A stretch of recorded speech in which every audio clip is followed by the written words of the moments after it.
છે કોઈ એવો મહારથી જે આ મહામૃદંગને વગાડી બતાવે? ચિંતા ન કરો, અમારા બ્રહ્માનંદ સ્વામી આ મૃદંગ વગાડશે અને આવતીકાલે જ સભામાં એનો નિર્ણય થશે. તેમણે જેવી પહેલી જોરદાર થાપટ મારી કે તરત જ ધમ કરતો ગંભીર નાદ આખા દરબારગઢમાં ગૂંજી ઉઠ્યો.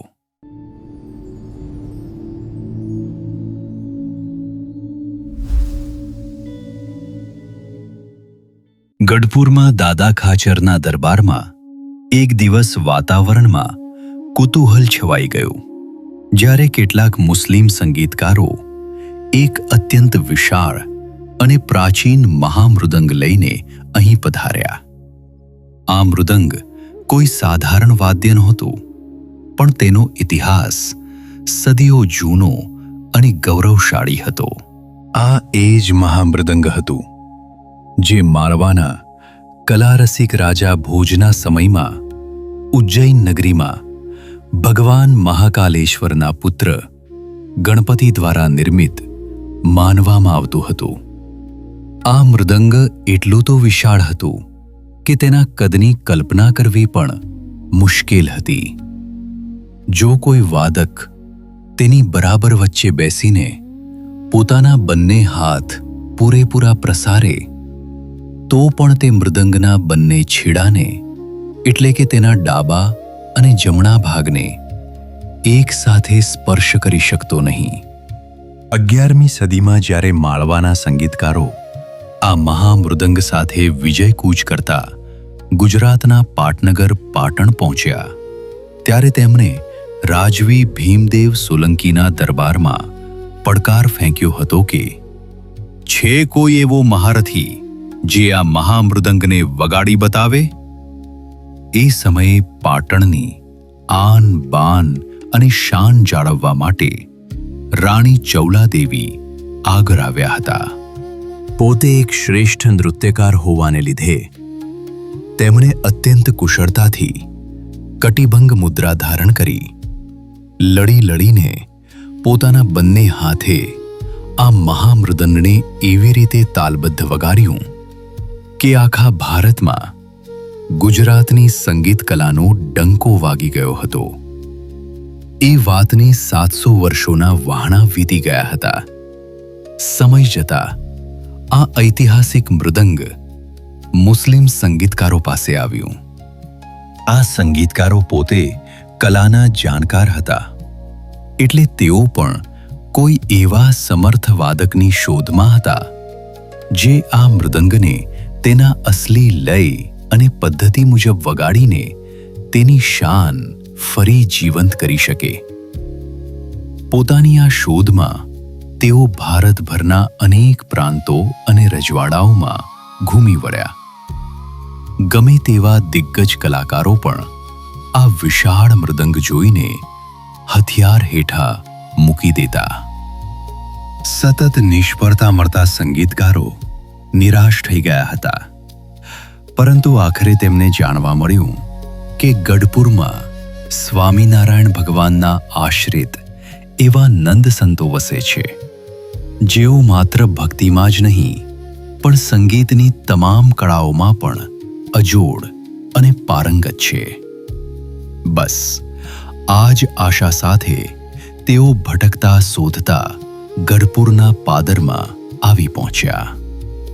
દાદા ખાચરના દરબારમાં શીતળ લીમડાના વૃક્ષ નીચે શ્રીજી મહારાજ બિરાજમાન હતા.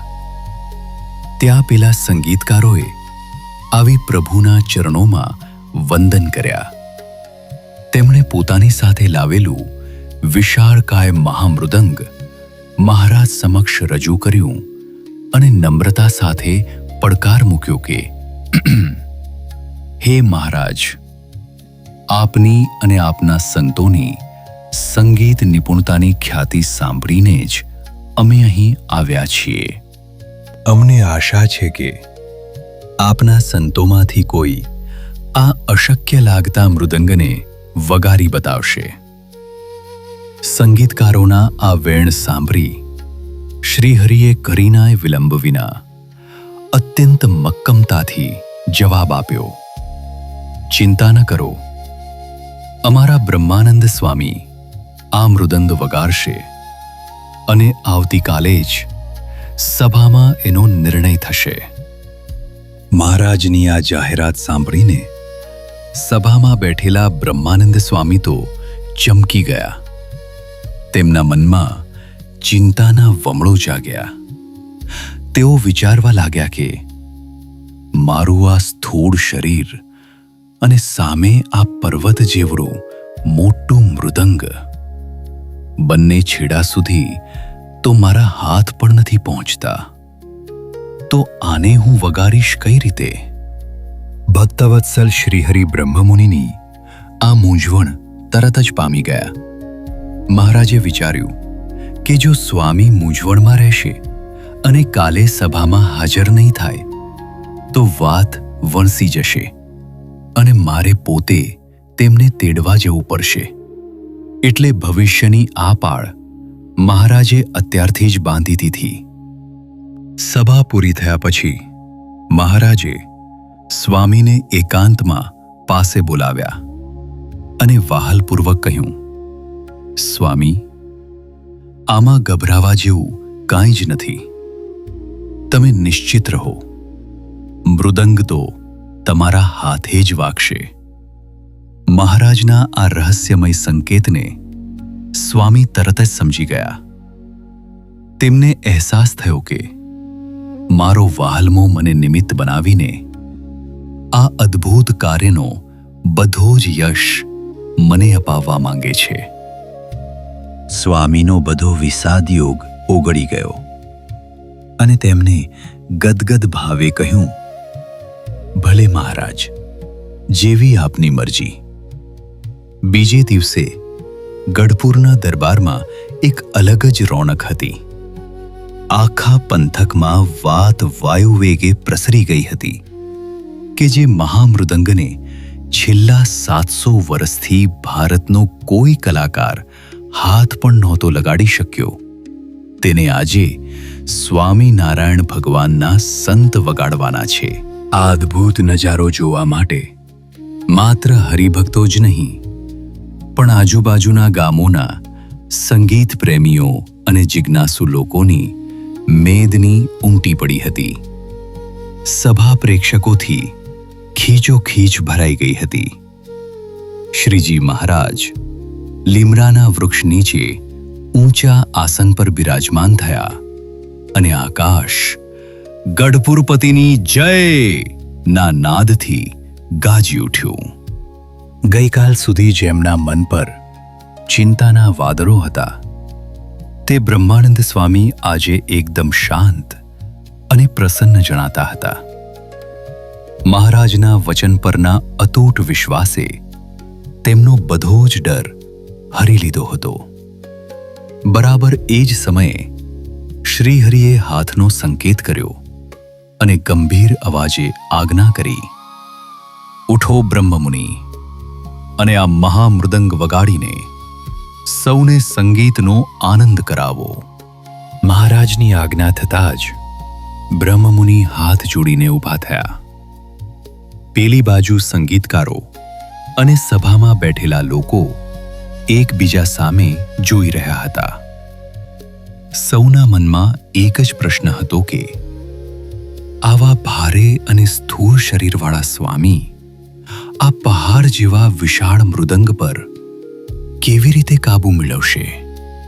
આખી સભાની નજર અત્યારે ટગર સ્વામી તરફ મંડાયેલી હતી. જાણે દરેકનો શ્વાસ થંભી ગયો હોય. શ્રીહરિની કૃપા ઉતરી અને બ્રહ્માનંદ સ્વામીના હૈયે મૃદંગ વગાડવાના અવનવા ઉપાયો સ્ફુરવા લાગ્યા.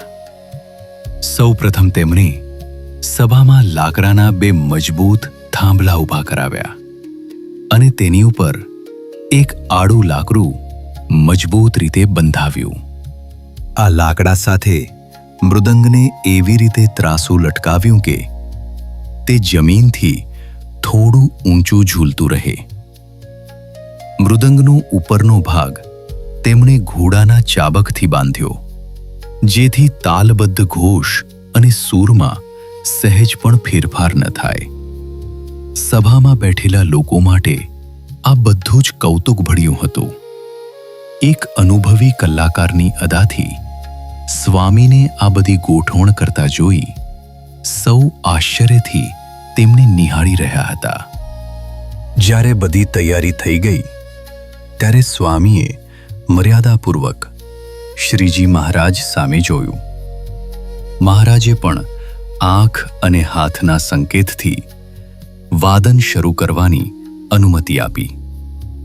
સ્વામી મૃદંગની બંને બાજુની મધ્યમાં એવી રીતે ગોઠવાયા કે તેમના બંને હાથ આરામથી મૃદંગ પર પહોંચી શકે.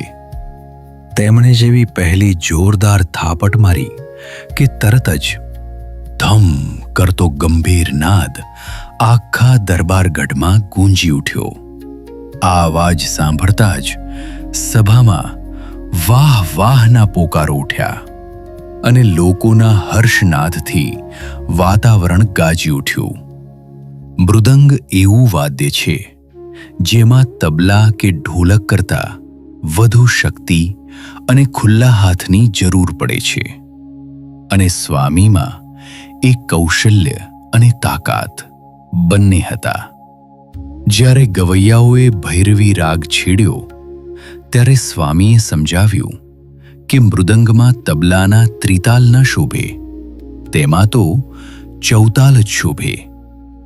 તેમણે ધાધા, દીતા, કીટધા જેવા ગંભીર અને ખુલ્લા બોલ વગાડવાનું શરૂ કર્યું. બ્રહ્માનંદ સ્વામી માત્ર એક સંત નહોતા, પણ લય અને તાલના જ્ઞાતા, કવિ સમ્રાટ હતા. તેમનું શરીર ભલે સ્થૂળ હતું, પણ મૃદંગ વગાડતી વખતે તેમની ચપળતા જોવી એક લાવો હતો. તેઓ પોતે લયમાં ડોલતા જતા અને મૃદંગ પર અવિરત થાપટ લગાવતા જતા, જેનાથી સૂરની એક મધુર હેલી સર્જાતી હતી. આ અદ્ભુત નજારો જોઈને દૂર દૂરથી આવેલા સંગીત રસિયાઓ અને મૃદંગ લાવનારા ગવૈયાઓ પણ અચંબો પામી ગયા. તેમની આંખો પહોળી થઈ ગઈ અને તેઓ મોઢે આંગળા નાખી ગયા કે આવું વાદન તો કલ્પના બહારનું છે. સભામાં અદ્ભુત વાતાવરણ જામ્યું હતું. શ્રીજી મહારાજ પોતાની દાઢી પર આંગળી ટેકવીને બ્રહ્મમુનિ તરફ વત્સલતાભરી મીઠી નજર કરી રહ્યા હતા. સ્વામીના તાલબદ્ધ હાથ અને મૃદંગના ગંભીર નાદથી મહારાજ અત્યંત પ્રસન્ન થઈને મસ્તક ડોલાવતા હતા. આખી સભા આજે એક અલૌકિક અને દિવ્ય માહોલમાં લીન થઈને ઝૂમી રહી હતી.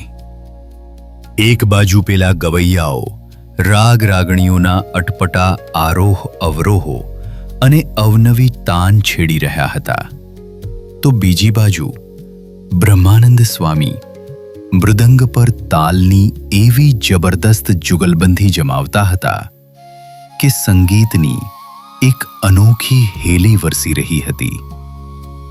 આ આનંદની લહેરીમાં સમય ક્યાં વીતી ગયો તેનું કોઈને ભાન ન રહ્યું. સભામાં બેઠેલા હજારો લોકો આ રસલહાણ માણવામાં એવા તો મશગુલ થઈ ગયા હતા કે કોઈને ત્યાંથી ઉઠવાનું મન થતું નહોતું. છેવટે શ્રીહરિનો સંકેત મળ્યો એટલે સ્વામીએ મૃદંગવાદન પૂર્ણ કર્યું.